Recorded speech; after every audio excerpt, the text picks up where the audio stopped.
So Wendy Thomas Russell is here today to talk about this and some of these questions and other questions, especially as they pertain to the teaching of children, teaching of critical thinking to children. Wendy is an award-winning journalist who writes for the secular parenting blog Natural Wonders on the Pantheos Faith Network. And she also writes a column for the PBS NewsHour. Her book, which she has out here today and we will be selling and she will be signing, is called Relax, It's Just God, How and Why to Talk to Your Kids About Religion When You're Not Religious. So we'll be selling that afterwards. So please welcome Wendy Thomas Russell.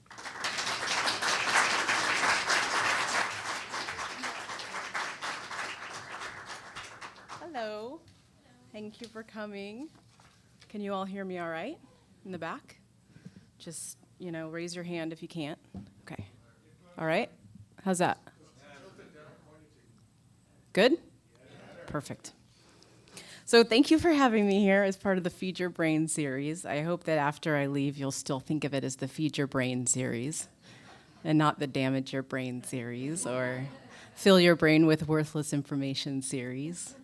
But even if you do, then at least I will know that you are, in fact, thinking critically about what you hear. And that will make me proud because this is about critical thinking. And what I'm saying is that if you end up thinking everything I say here today is bullshit, then really that means that I've done a fantastic job. So I can't really lose here. But thank you for coming, and thanks to Jim and Bob for inviting me. I'd like to start off by talking a little bit about Common Core. I don't know if you're all familiar with Common Core, but it is the new K through 12 national education standards, and they have been adopted in California and most other states. It's mainly about just setting academic goals that are, for each grade level that are the same throughout. But it goes deeper than that. Common Core signals a paradigm shift in the way that we are teaching our kids. You might have heard the new math, and this is sort of giving kids a different way of figuring out the answers to math questions. It all looks very foreign to us. It's not how we used to do things, but it's trying to make sense of math, trying to tell you not just what the answer is, but why that answer makes sense. But I'm going to talk about the curriculum as it relates to reading comprehension, because that's the part that really interests me. Now, in my day, and maybe yours too, when we were asked to do a reading comprehension, segment for school, there would be an essay, and then it would be followed by a group of questions. And you could really read, go straight to the questions, and invariably, without actually reading the essay, you could pretty much answer those questions. You would just go back to the essay. Maybe it would say, what is the topic of this essay? And you would go and you would read the first sentence of the essay, and it would pretty much tell you what the topic was, and you would just copy it down. And the other questions were quite similar to that. You could go and scan it very easily and find the answer. So, for instance, if it was a story about how stars die, then the first sentence might be, our galaxy has billions of stars, and every one of them will die someday. And you would, and then if it was, what is the topic sentence, you would go back and you would write, this story is about how our galaxy has billions of stars, and every one of them will die someday.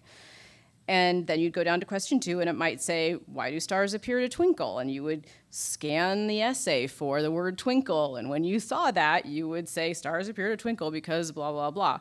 And you would get an A. Like, that's, glad that was nothing, that was, okay, sorry. Not an A in that. But you wouldn't have to think about what you were reading, really. You could answer the questions without even really using your entire brain. And that's what I did a lot of the times. I remember specifically, just not really comprehending what that had to say, but, doing fine anyway. So compared to Common Core, my daughter's in the 3rd grade, and she has Common Core homework packet. And I didn't bring that today, and I'll explain why later. But in her homework are essays followed by questions, exactly like when we were children. But it works in a strikingly different way, because you'll For instance, I'll just give you an example. This one essay that she has is about a little boy who likes to paint. And his name is Benjamin West, and he grew up a Quaker. And the story talks about how Quakers weren't really supportive of painting and how he had limited opportunities to paint, but finally his father bought him a set of paints, and how the Native Americans that lived nearby, they sort of helped cultivate his interest in painting, and finally he left home. And he got so good that the King of England had him come and become a painter there. So he's very successful. And the question after the essay is, what is the main point of the story? But nowhere in that essay does it say the main point of the story. You actually have to read through the entire thing to get at the main point of the story. If you were to scan the particular essay, you might think, oh, this story is about a little boy who likes to paint, or this story is about the Quakers, or this story is about his friendship with Native Americans, or about how he left home. But because I read the entire thing, I can go back and I can see that's a journey story. It's about, and this is a multiple choice question, so this is one of the answers. It's about a boy who aspires to and becomes a famous painter. It's nothing is spelled out, okay? So it's sort of like, in order to get the answer, you have to read the text and think about the text and look back at the text. This is critical thinking. This is not rote memorization, it's not copying, it's not, scanning, it's not repetition. It's actually analyzing what you're reading and then applying it to something completely different. It's good stuff, and it's not easy.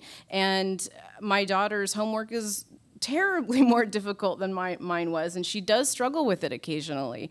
But so be it. This type of homework for kids in elementary school, it's teaching them to become active participants in the learning process. And as they move into middle and high school, then the critical thinking will really kick into high gear, and they will start to think about various arguments and debates and kind of suss out the truth from those. And they'll be able to think more independently and have confidence in their own abilities. And they'll find solutions to problems or learn to find solutions to problems. And that's a big deal. Numerous studies correlate critical thinking to intelligence and problem solving. And I think we can all agree that, there are a lot of problems in our world that need solving. So I'm not saying that Common Core is the God's gift to the world, and I'm an atheist, so I would never say that about anything. But I am pointing out that Common Core has these undeniably beneficial aspects to it. So why is Common Core so controversial, particularly among the religious right? Do they not want their kids to be smart? Don't answer that question. I read an article recently that quoted a woman named Alice Linehan, and she's a Texas mom who's anti-Common Core or Common Core-like curriculum. And she complains that, or she opposes Common Core on the basis that it's a radical, that they're trying to implement a radical social justice agenda. She complains that teachers are facilitators rather than authority figures, and that lessons focus on subjectivity, feelings, emotions, and beliefs rather than hard American facts like the Declaration of Independence and the US Constitution and good old-fashioned phonics. She said, quote, "I want my children to know that 2 + 2 is 4, that there are no absolutes, that there are right and wrong answers. These kiddos are not developmentally ready for this deeper, rigorous thinking." Now, to be clear, I've never seen anything in Common Core that suggests that 2 + 2 is anything other than 4, or that there are no right and wrong answers. The multiple choice question that I had, there were 3 wrong answers and 1 right answer. We still, give kids A through F. Common Core has not turned public schools into one big Montessori program, which may be preferable, but that's for another lecture. Linehan was particularly incensed with the thought that kids might be told about the Arab Spring. And this is because of a Time article that ran at the time. She was quoted as saying, "What does the Arab Spring have to do with the Declaration of Independence and the Constitution?" Now, I don't know about you, but I tend to think that Linehan could have benefited from Common Core. because her thinking seems to be really off. I mean, what is the actual problem? Who cares if my kid learns about Arab Spring? It's, it's just another aspect of our world and our civilization. And isn't that a good thing? It's not as though we need to choose American history over world history, or vice versa. It's not an either or. But then again, I believe that young kids are capable of independent thought, and their brains they're undeveloped for sure, but they're absolutely capable of thinking deeply and rigorously, as Linehan says.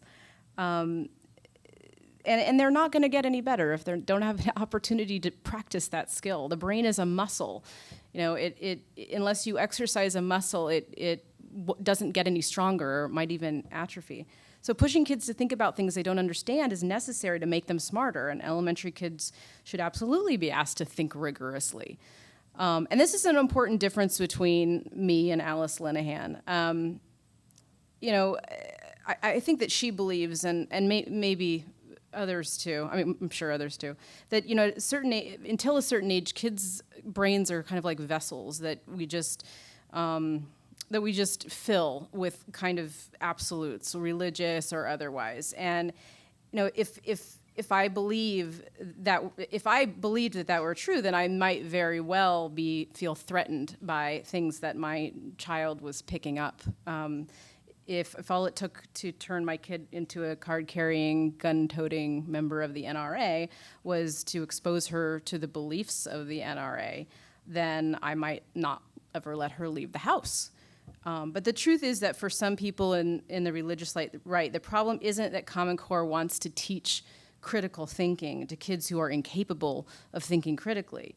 The problem is that Common Core wants to teach critical thinking to kids who are perfectly capable of thinking critically about others' beliefs and about their own. And that is the real threat, I think.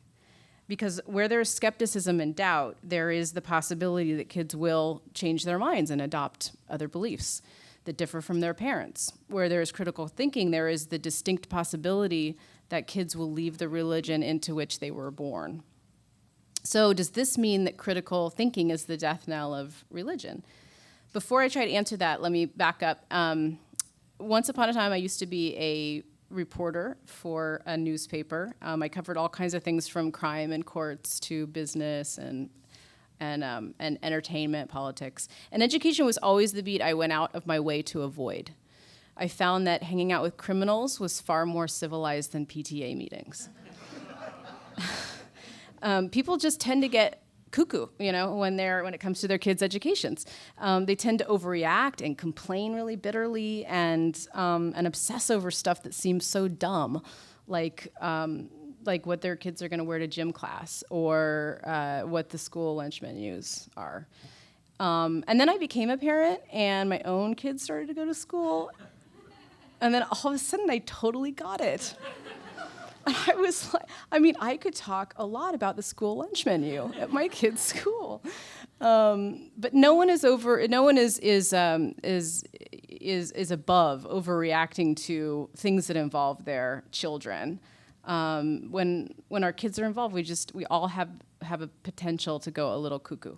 But an atheist mother once related a story to me, which is in my book as well, and she said she had sent her daughter to school, and that the teacher began telling the kids the story of Easter, and the little girl got up and she accused the teacher of indoctrinating her, and she stormed out of the room.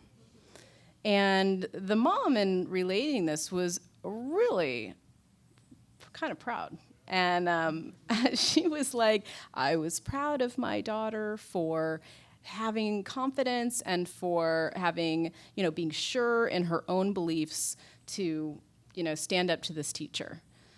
Now, confident, yes, but sure of her own beliefs in elementary school, that is doubtful. That is more likely the child was parroting what she had heard at home, which is that when people talk to you about religion, they're trying to indoctrinate you. Now, certainly if this teacher was in violation of the law by teaching religion in a public classroom, that's not okay. I'm not advocating that at all. But just from the facts of the story, it sounds as though she was just telling the kids about Easter and what that was. And it is a national holiday in America, and I think that it's not that big of a deal if kids know the backstory of national holidays. So after I left journalism in 2008, but before I became a secular parenting writer in 2011, I had the opportunity to write a few books for the Girl Scouts. And they were all focused on getting girls to key into their own strengths and aspirations. It was all about self-esteem building. And I wrote one geared toward middle school students who, and it was all focused on media literacy, kind of around media literacy, getting kids to think about what they're seeing in the media and think critically about it. Well, somewhere in the editing process of that particular book, someone added the name of Media Matters to, it's a website that fact checks conservative misinformation. And they added that to a list of media literacy resources that were offered to the children. And after the book was published, a Girl Scouts mom, reported that to the Glenn Beck people. He has a website, The Blaze. If you guys have ever run across that, I'm so sorry. But after that, a minor shitstorm broke out, and Fox News featured the issue on several segments, and a bevy of internet commenters had a field day, especially after they discovered my blog for atheists, which I'd started 2 years after writing the Girl Scouts book. But among other pleasantries, I was called a notorious atheist who infiltrated the Girl Scouts, and I was likened to a serial killer. So no overreaction there. But I do have 3 names, so that was their deal. But the Girl Scouts as an organization got it much worse. They were accused of being a propaganda machine trying to indoctrinate young girls into liberalism, and opponents demanded the books be removed from the bookshelves. The insecurity being masked by all that seething anger was hard to miss. The conservatives were up in arms because of one link in one book. My husband said of the Dust Up, if conservative values are so frail that they can be completely undermined by exposure to a single, slightly progressive website, those conservative values can't be very strong. See why they married that guy? The saddest part was that despite the amazing opportunities and self-esteem girls received from the Girl Scouts, many uber-conservative parents were just taking them out en masse. Because they were afraid that they were going to see the name of a website, because they thought they might actually click on the website and see what it had to say. Oh my God! Crash, bam, boom! They saw. Now they're ruined little whores. Liberal, conservative, religious, non-religious, a whole lot of parents out there are guilty of running away and hiding their kids from things they don't agree with. Sheltering our kids from political and religious views that scare us is universal. And yet it's so much what I'd like us to move away from, because if we parents really believe in the strength of our values and beliefs, then we ought to be confident they'll compete well in the marketplace of ideas. We ought to be comfortable enough to let our kids see the world as it is and people as they really are. So critical thinking is not the opposite of the opposite of religion, but it is, I think, the opposite of indoctrination. Now, indoctrination, I want to talk just a little bit about this. It's a loaded word, and there are about 1 million different definitions out there for it. From formal teaching on the one hand to coercively causing people to act or think on the basis of ideology. As a practical matter, it may help to think of indoctrination as the halfway point between simple suggestion and outright brainwashing. And for our purposes, or for my purposes, we can be reasonably assured that we're indoctrinating our kids if we do 2 things. One is if we teach them that our way is the only way to believe, the only right way to believe. And 2, the people who disagree with these beliefs are less moral, less intelligent, and less worthy of our respect. So the first one, your way is the only right way to believe. In this context, I mean right as good. I mean right means good. It does not necessarily mean true. This is because most people assume that what they believe is true, and there's nothing wrong with that. The truth doesn't always equate to benevolence, though. or decency. It's okay to think that other people's beliefs are wrong, but it's another to assume that they're bad. The second part is people who disagree with these beliefs are less moral, intelligent, or worthy of our respect. This concept moves past personal belief to actively disparaging people who see the world a different way, and suggesting to children that those who believe differently are lesser than in a universal sense. So you can see right off the bat how religious people might run the risk of indoctrinating their kids by suggesting that religion is synonymous with morality. But anti-religious people run the risk as well, particularly when they suggest to children that people who believe in the supernatural are less intelligent or they lack reason. If you read my book, you'll see that unlike many of my atheist counterparts, I'm not really anti-religious. I'm a huge advocate for religious literacy and religious diversity and religious tolerance.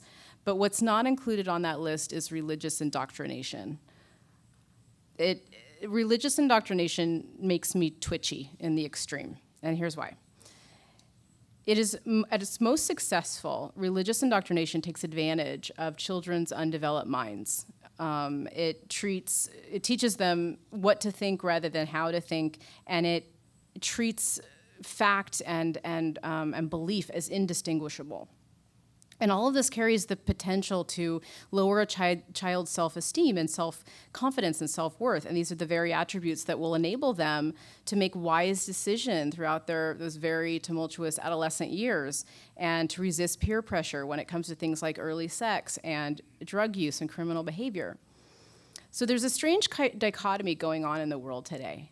On the one hand, critical thinking seems to be an essential component to the childhood experience. We parents are constantly, religious and non, constantly advising our kids to resist peer pressure and to bring reasoning and analysis to their school studies, and to be skeptical of what they encounter on the internet.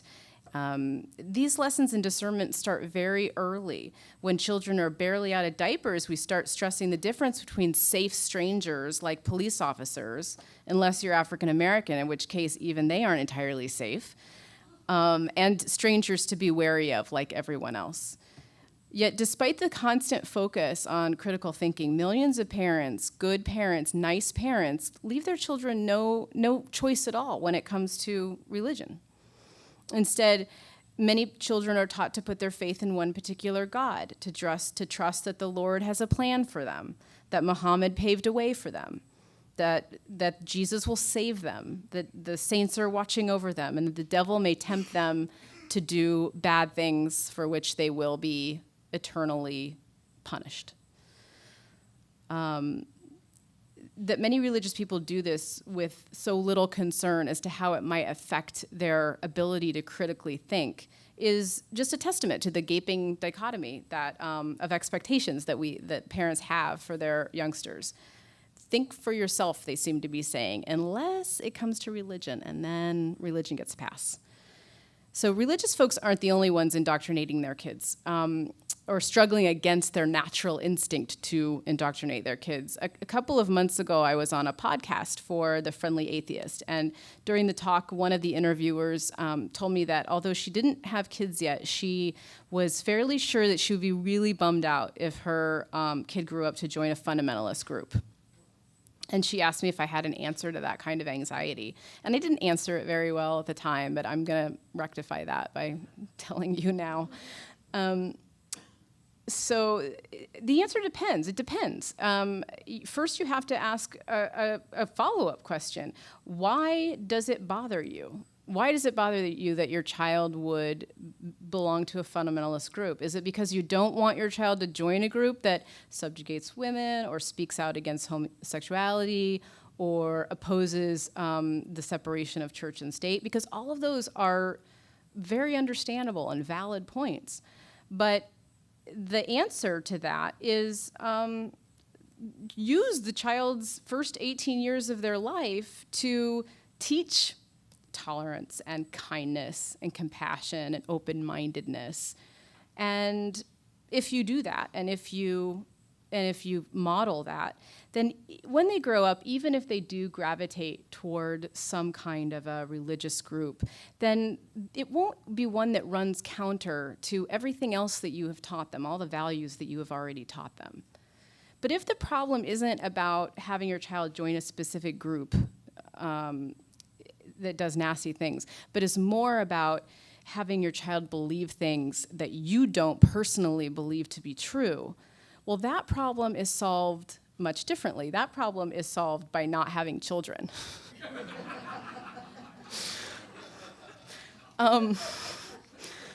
For parents who have black and white views of the world and believe their facts and their perspective are the only ones worth knowing, then they're most certainly, and they operate on kind of an either or level. Indoctrination is going to win out. It's going to win out for them. But for the vast majority of secular parents I've met, and even progressively religious parents, honestly, a lot, we value choice and genuinely want our kids to reach their own conclusions, about what we believe. And as you've probably already ascertained by now, critical thinking is an essential part of that. So before I tell you some of the best tactics for creating critical thinking kids, I should say that I'm not a parenting expert. I'm not even a religion expert, as it turns out. In fact, you may be asking yourselves why I was invited here in the first place. And all I can tell you is that, I flashed my diploma from the Gary Conservatory class of '05, and they were like, sure, come on, you can speak. I'm kidding. I'm a journalist. You can believe everything I say. So what is a critical thinker? Let's give it a definition just to be completely clear. A critical thinker asks questions and keeps asking questions until she gets a real answer. She analyzes problems from a number of different perspectives. She thinks independently and values her own opinions and point of view. She looks for evidence in other people's claims, and she considers the source of claims and why that source may want to disseminate that particular information. What motives do they have? She understands that one set of facts may be open to a variety of interpretations. She understands the difference between reason and assumption. She understands the difference between fact, fiction, and belief. And she's flexible and open to changing her mind. She's fair and balanced when drawing conclusions. That all sounds great, doesn't it? I mean, that's how I want to raise my kid, like that. That's it in a nutshell. So what can we do at home to encourage that and sort of supplement the small ways that they're learning critical thinking in school? Number one, let them question us. It is a common misconception in the free thought movement that children learn to be skeptical by being told what to be skeptical about. In reality, children develop skepticism by being allowed to think independently and ask questions for themselves, not being told who to question and what questions to ask. The irony is that the best way to make sure our children are both able and willing to organize and formulate their own arguments is not by telling them what to challenge, but by letting them challenge us and letting them win. It's letting them know that their voice matters and that they are capable of Linehan's deep and rigorous thinking, and that they are truly free to reach their own conclusions. That's a wonderful gift to give a child. Several years ago, and this is a minor tangent, but several years ago I took a parenting class that sort of changed my life and my outlook, at least my outlook. One of the most mind-blowing things I learned in that class is that kids will seek out what feels natural to them. In adulthood, they will create lives that in which they feel similarly to how they felt as children. So I knew long before that, from common sense, that kids will emulate their parents. They model their parents. So if you were beaten as a child, the chances are better that you're going to beat your own child. That's the emulation thing. But a lesser known fact is that kids will create environments that emulate those they grew up with in a general sense. That's why you will notice that girls who were overpowered by their fathers at home are more likely to be abused by their husbands and boyfriends in adulthood. It's not because it felt good to be overpowered or because they're weak. It's because it feels familiar. That feeling, it feels familiar, and sometimes familiar feels right. It's the same reason that children who grow up in chaotic environments will grow up to live chaotic lives. They may not necessarily cause the chaos themselves, but they will naturally gravitate to it. As a thought exercise, think back to when you were 6, 7, 8 years old. Do you recall how you felt during those years? Did you feel generally independent and happy, respected by your parents? And now look at your life now. Can you see how you've created a life where those feelings are generally in place as an adult? Or maybe you felt powerless or put down or invisible and went on to build a life in which those feelings still well up in you inside. This is why therapists are in business. It's okay. But what I'm getting at is that these early years of childhood, 3, 4, 5, all the way up to 10, I would say, these are critical times. These are years when parents need to work their hardest to empower their children, to trigger their self-confidence and to show them that, how much they're loved, and to allow them to exercise independence to make sure that their opinions are heard and respected, and to appreciate all they bring to the world. These are also, unfortunately, the years when our kids can be real assholes, and they're just learning to say no, and they say it all the time. They push our buttons at every conceivable point, and they just push us as far as they can go. It's developmentally appropriate, but it doesn't make it easy, and it's hard to be a parent, in a forward-thinking way sometimes, and be patient when that's the case. So number 2, and I'm sorry, it was a bit of a tangent, but number 2, that was all under let them question us, by the way. Number 2 is define critical thinking. Tell them what critical thinking is and why it's important. We can use examples of a situation in which a person failed to think critically and how that didn't work out. Or we can do the opposite and tell them, here's a situation where a child did think critically and it worked out great. But hold those things up as examples. And there's a story that I shared in my book, and it's called "Can the Bible Help Kids Think Critically?" And I just thought that I would share that with you on this particular note. And if anybody has any examples of a child that was critically thinking, I'm happy to hear that too. But once upon a time, I would have choked on the idea of buying a children's Bible for my daughter. The way I saw it, the Bible was an indoctrination tool. I no more wanted her to crack open that book than I wanted her to get baptized, or that I wanted to plan her bat mitzvah, or to teach her to pray toward Mecca 5 times a day. It was all the same to me. In my mind, it was, only believers read the Bible.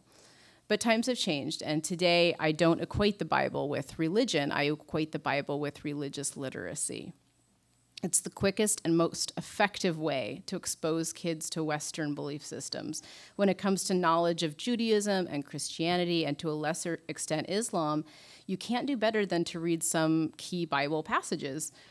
Judaism relies heavily on Moses and the book of Exodus. Christianity revolves around the Gospels of Matthew, Mark, Luke, and John, and central force in Islam is Abraham of Genesis. So when Maxine was about 5, we began reading her the Bible. We bought her a Bible. It wasn't like the Bible, but it was like a version of the Bible for small kids. It was far more pictures than words. It was really not well written. It was really whitewashed. It wasn't very good. I wouldn't recommend it. But the book did oversimplify things. But the stories, they at least got her familiar with these characters, and then they, in a general way, they introduced her to some ideas that I wanted to introduce her to. So Maxine had her children's Bible for years and would kind of get it out once in a while. And then suddenly, I think it was around age 7, she just started reading it all the time in the car, in the back of the car. And she would look at it, and she was fascinated with, particularly with the moral aspect of each tale. And I think at some point all kids go through this like policing kind of, sorry, you guys in the front cannot see me at all. I should have moved this back. Sorry about that. It's too late. But she was sort of into this policing thing where, you know, you're looking at sort of the moral tale and making your own decision as to what is right and wrong, very black and white. But the shocking thing about it all was that contrary to common assumption, reading the Bible seemed to help hone her ability to think critically. She read the stories with genuine interest and serious consideration, but without the reverence that is so often associated with Bible-based or Christian-based or religious-based Bible classes. It was remarkable, really, especially when I think back on the pure lack of critical thinking that I employed when I was that age, reading that particular material. One day, for example, while reading in the car, she got the 10th of the 10th commandments and read aloud, "Never want what belongs to others." And then she stopped and took issue with Moses. And she said, well, you can want what belongs to others, but you just can't have it. You have to buy one for yourself. In the story about Joseph's dream coat, the passage read, Joseph was one of Jacob's 12 sons. Jacob loved him more than all of his other sons. Maxine looked at me and she's like, that's so mean. When Joseph is thrown in jail, and one of the other prisoners asks Joseph, quite out of the blue, to decipher his dream, Maxine was all, well, how would he know what that means? And when Abraham tells his son Isaac that he must marry whoever God chooses, Maxine declared that to be dumb and explained to me that, of course, Isaac can marry whoever he wants. But my favorite bit was when her Bible told her that goodly people go to heaven. And Maxine said, I am a goodly person, but I do not want to live in heaven. And then she said, where do all the badly people go? So is there anyone else who has another example of critical thinking children, religious or non? Yes. I do just want to mention that there's a wonderful book published by Scott Sporsman probably 20 years ago called The Bible as Literature. You're going to have to look it up.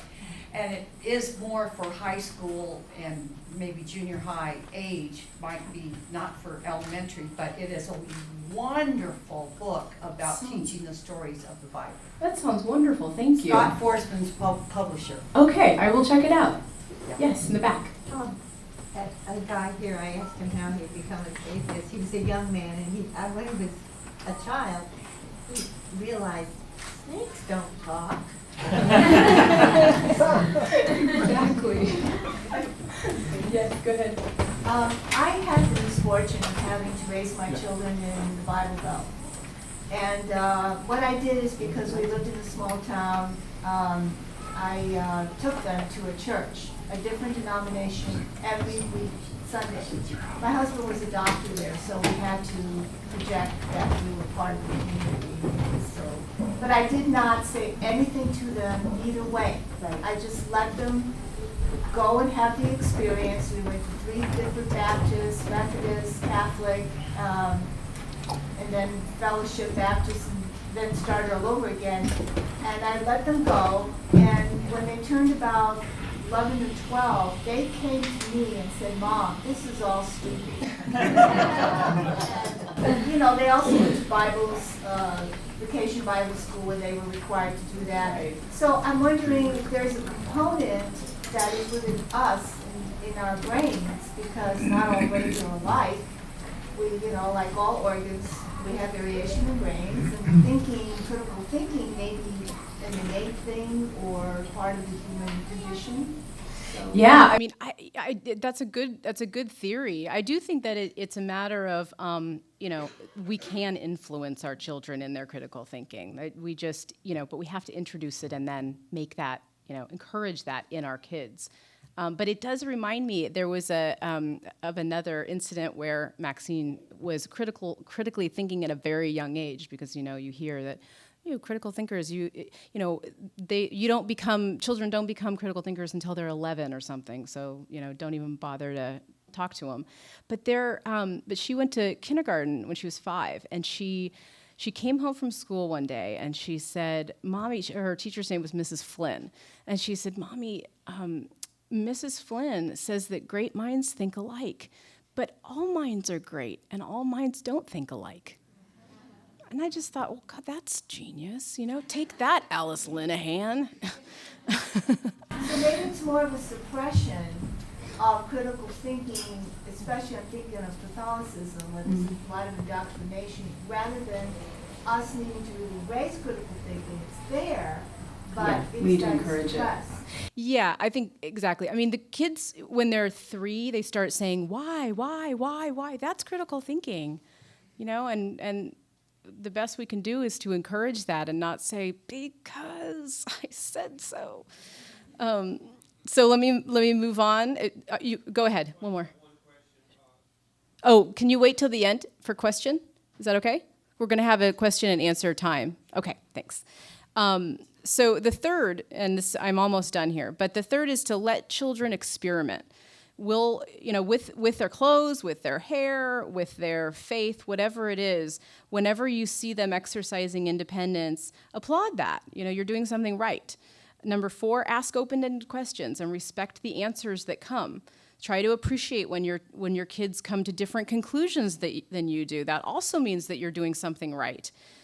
Don't solve problems for your kids. That's number 5. Let them figure out their issues for themselves to the extent possible.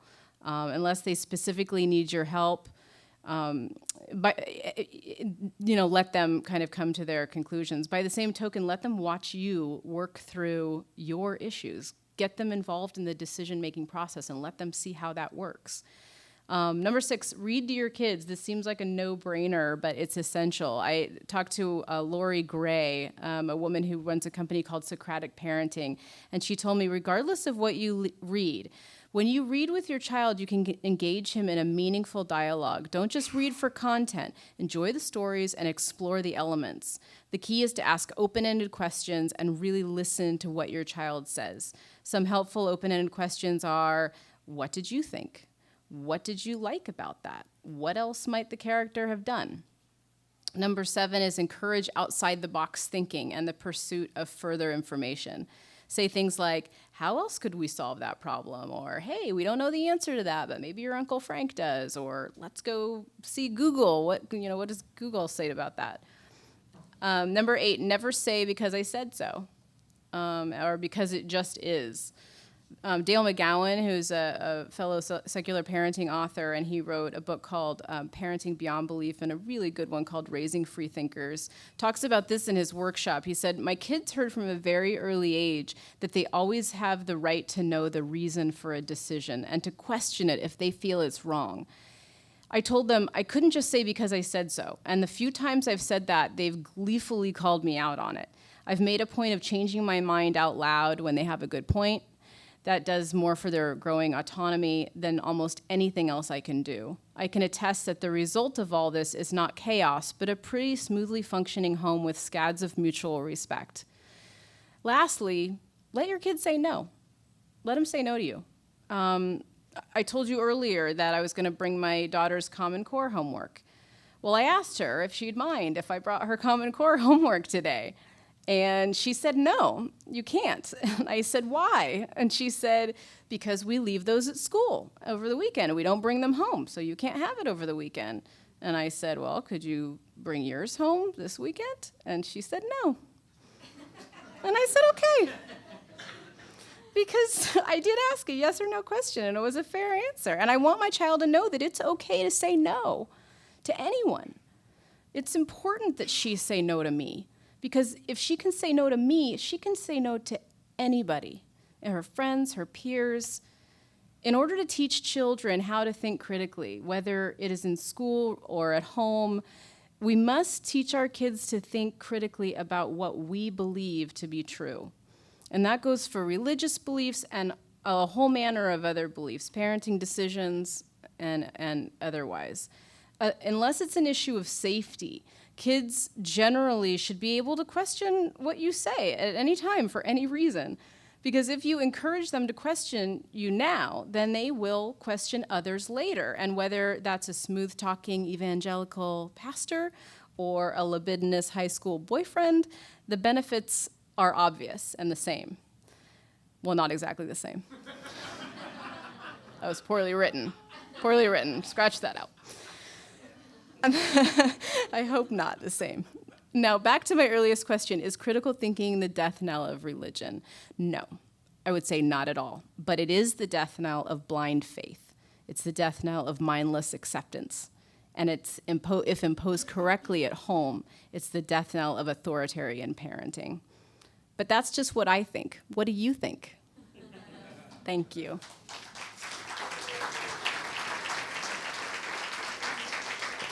And now you had a question. Well, it's great in schools, the tests are, trying to inspire more critical thinking. That's great, but they're not supposed to be mentioning any religion in like a public school, right? They don't do that, do they? Yeah, the Time magazine article was talking about how there was, I don't know if it was what the context was even, I don't know, but they were talking about there was something they were reading about the Arab Spring, and then they were discussing it. It was like a history lesson, I mean, as far as I gather. I mean, they're not, there's nothing wrong with talking about religion in school. It's a difference between... But they say it's literature, right? No, not necessarily literature, but I mean, there's a difference between teaching a religion class or teaching kids to be religious and just introducing them to the Puritanism and what happened when the settlers settled America, and that was very there were religious aspects of that. And I don't, like I said, I'm not sure that I can answer that very well because I was just judging it from a Time article, but I think there's a difference. And Wendy, could you repeat the question? Oh, sure. Sorry about that. Yes. When you teach tolerance to your child, do you also teach her to be intolerant to evil people like Nazis and Right. Ku Klux Klan? That's a good question. Jihadists? So is it okay to say you should be intolerant to these people? So the question was, when I teach tolerance, do I also teach that it's okay to be intolerant? And I don't put it in those terms, intolerance, but I definitely think that there's a very definite difference to me in my mind between belief and action. And if you can believe whatever and this is kind of the mantra of our household, believe whatever you want, as long as it doesn't hurt anybody. But it's actions that matter, not beliefs. So yes, I absolutely teach that there are bad things that go on in the world, and that homophobia is wrong, and that that. That's not a belief. It's an. Well, yeah, if you believe in racial superiority, Okay. that's a belief. Yeah. Okay. You should want to be intolerant to that belief. Okay, so what he's saying is that you should be intolerant to certain beliefs that are harmful, and I agree. If they're harmful to people, then that's a completely different thing. And I absolutely think it's okay to be intolerant to harmful things. We should be. We need to be as our society. Yeah, absolutely. Anybody else? Yes. Examples of critical thinking, and it just struck me that recently there was a news story of a kid in the Midwest somewhere, and he's about 12 years old, and he was in a class where they were having a discussion about drug use, and it was similar to a DARE type program.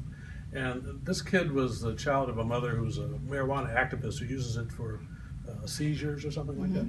And so the kid, apparently the teachers who were giving the discussion took exception to some of his questions and his comments, because apparently he was fairly expert on certain things, like the proper name is not marijuana, it's cannabis, and so forth. And so he was taken to the back room and questioned without presence of his parents, and that resulted in a raid on her home, and now he's at risk of being taken away from the family.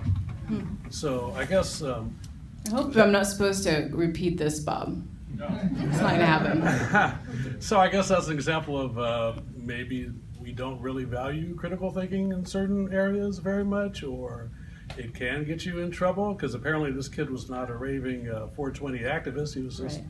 questioning certain things that I think it's fair to say a lot of the information we've gotten from people giving that information is not very accurate. So, Yeah, I mean, that is a risk that we run, but I certainly think it's worth it in the long run, right? I mean, the risks are there, but it's a small degree. Yes, go ahead. The issue of intolerable or intolerant, I think that's a mistake to too readily come to that conclusion. If you take homophobia, all right, what's the effect of homophobia? What goes into it? It's easy to squash the thought process in asking someone by simply saying it's intolerant. Well, It's far better to look at what are the beliefs of someone, because to a fundamentalist, homophobia is not intolerant. Homosexuality is. Why? And to help a child or an adult explore that without coming to a quick conclusion. yeah, great point. You want to come up here? It's a very good point. Been there, done that. Okay. Anybody else? Have an easy question? This reminds me, James Hightower said his dad always told him, always speak the truth, but ride a fast horse. Right. Exactly. Or just speak it on the internet where you're completely safe. Anybody else? Thank you guys so much. Yeah, thank you so much. Really appreciate it. It was fun.